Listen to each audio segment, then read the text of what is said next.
Guys, kamusta na? Ah, Tungkol na naman uli ito sa mga paninda. May in-order na naman ako sa Shopee.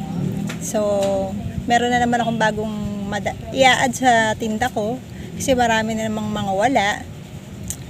So guys, para dun pala sa mga nagtatanong kung ano daw link na pwede nating orderan sa Shopee. Alam nyo guys, wala akong kinakabisadong link eh. Pag nag-order ako guys sa Shopee, pag search ko ng isang bagay, meron akong gustong i-search na pangalan, sa search ko lang yun. At pag may nakita naman ako guys, bago ko umorder sa shop na yan, ang gagawin ko guys, titingnan ko yung comment section kung legit ba talaga na ganun-ganun nga yung mga nare-receive ng mga naunang nag-order. Pag nakikita ko naman kasi mga post ng iba na kung good yung comment nila, maganda yung comment nila, doon lang ako magtitiwala guys bago ako mag-order. So yun lang guys ang pinagbabasihan ko. Wala akong specific na link na tinitingnan. Basta pag meron akong gustong i-search, search ko lang. Tapos pag meron akong nakitang tingin ko pwede ko siyang ibenta, titingnan ko muna yung comment section bago ako mag-order.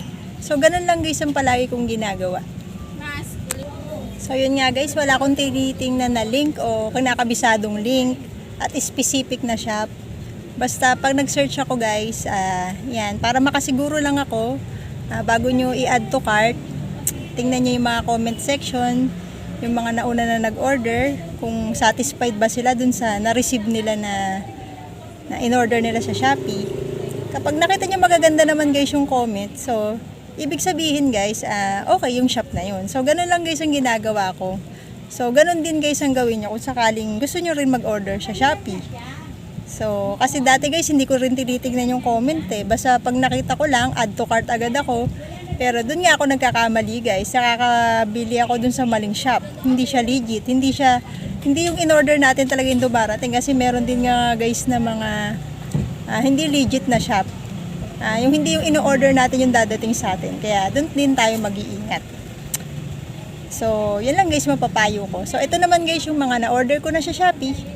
Kung magkano ko yan ibebenta, magkano kikitain, pagkano rin ang presyo pag ititinda na natin. Nag-order uli ako ng mga paninda galing Shopee.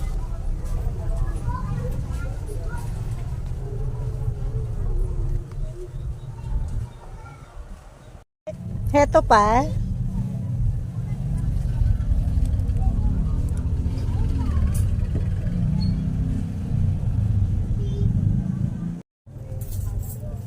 Ito pa rin.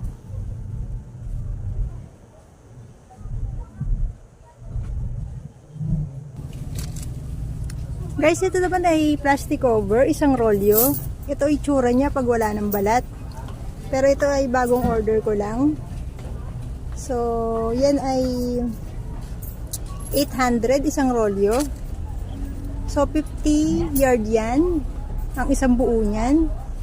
So, 800 pag dinivide natin sa 50, magiging puhunan yan guys, 16 ang isang yarda. Kasi 50 yards yan. Ang benta ko niyan 25. So, may kita ako sa isang yarda na 9.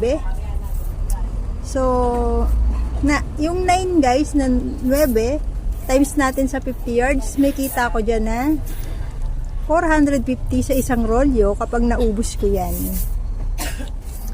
Ang puhunan niya ay 800.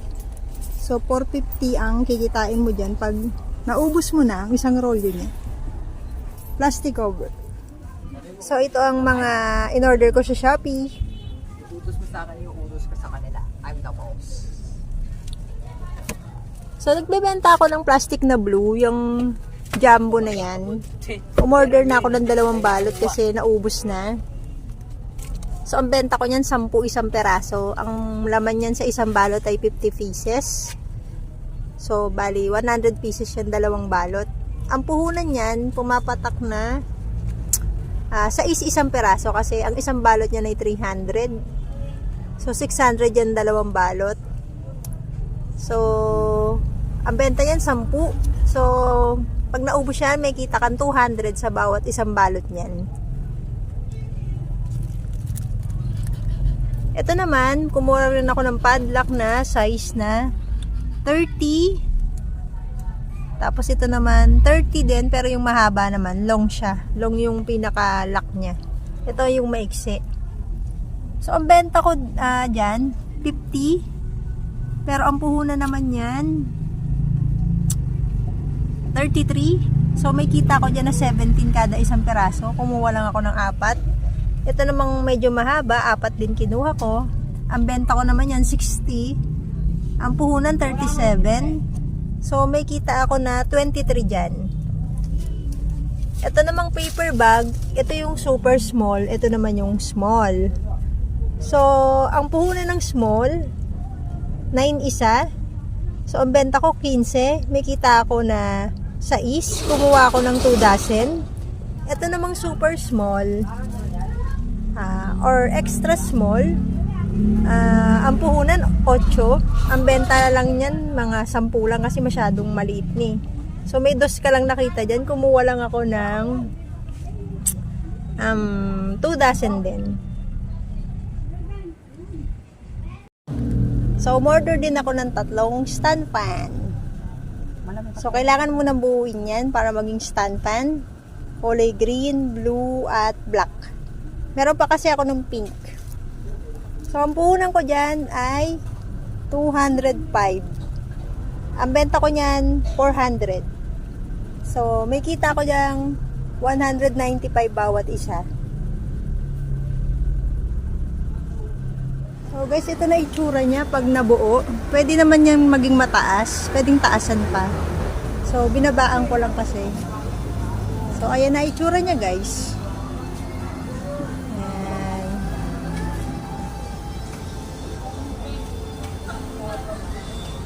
Ito namang albatros, umorder ako ng 10 pieces.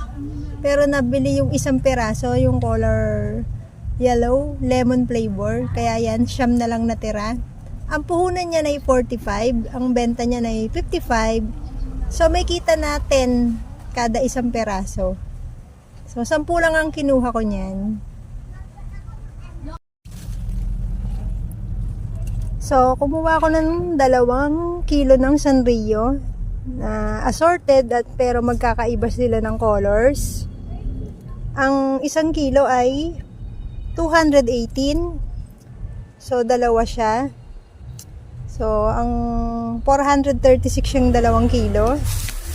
So pag nagre-repack ako niyan tagli 5 piso. Tinatansya ko lang din. Pag nag-repack ako diyan inaawas ko na muna yung puhunat na 218. Yung matitira, yun ang kita ko dyan. So, malaki ang kita dyan sa Sanrio. Ito namang shuttlecock. 1 dosena ang laman yan sa isang tube. So, kumuha ko ng 3 tube. Ang puhunan ng isang peraso kada shuttle, 13. Ang benta niyan, 20 isa. So, may kita na 7 sa bawat isang peraso ng shuttlecock. Ito naman paper bag, ito yung medium size. Ang puhunan ko naman dyan ay 11. Kumuha lang ako ng 2 dozen. So, ang benta ko niyan ay 20. May kita ko dyang 9 bawat peraso. So, ayan. 2 dozen yan. And wala na akong SIM card na token text. Kumuha lang ako ng 10 pieces. Alalay lang ako guys pag kumuha niyan kasi may expiration yan. Kaya hindi ko yan dinadamihan. Pag naubos na, saka lang ulit ako umu-order niyan. So guys, ang puhunan ko dyan ay, ayan no, 30 din. So ang gagawin ko dyan guys, bebenta ko yan ng 40. So papatungan ko lang ng 40 yan. Medyo i-erase ko na lang yung 30 na nakalagay. Kasi wala ka nang kita pag 30 din. Kasi 30 na rin yung kuha ko dyan. So, mangyayari, gagawin natin 40 para may kita kang 10 bawat isa. So, 10 pieces lang yan. Guys, ito namang mas na to. Meron lang dito nag-alok. Lagi siya nag-aalok nito. Hindi naman to sa Shopee. Dito lang sa pwesto ko. Inalok sa akin sa isa-isa. Kasi ang benta ko naman yan dito, 15. So, kumuha ako. Kumuha ako guys ng mga 40 pieces. So, pang ilang kuha ko na to sa kanya guys, no? So, hindi na ako kumukuha sa Shopee. Sa kanya na lang ako kumukuha. Kasi sa lang naman sa kanya, wala pang shipping fee. Ang benta ko naman dito, 15. So, may kita akong 9 dyan, kada peraso. So, meron pa naman ako ng white. Kaya, yan. Yung black na lang kinuha ko. So, yan nga lahat guys, ang mga ad na paninda sa tindahan ko. So, sana nakakuha kayo ng mga tips dyan. Kung ano ba yung mga paninda na pwede nyo rin i-add. Kung ano ba yung mga paninda na may potential na pwede nyo rin itinda sa tindahan nyo. Diba? Kung nahirapan kayong pumunta ng malayo, kagaya ng Divisoria, search nyo rin sa Shopee. Kasi ang Shopee naman ngayon, meron siyang free shipping. So, baka makakuha kayo ng discount sa free shipping. So, mas maganda guys na hindi na kayo pupunta ng malayo. May magdadala na lang sa inyo ng mga pwede nyong itinda. So, ganun guys ang ginagawa ko sa tindahan ko. So, kaya sinishare ko rin yan sa inyo. So, thanks for watching guys. Don't forget to like and subscribe.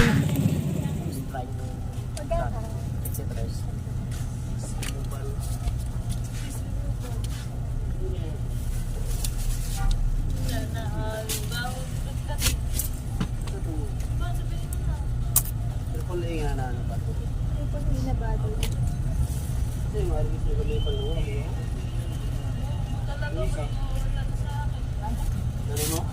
Gamay? Akin na. Sa bahay. Bukas na lang. Kano po? 20.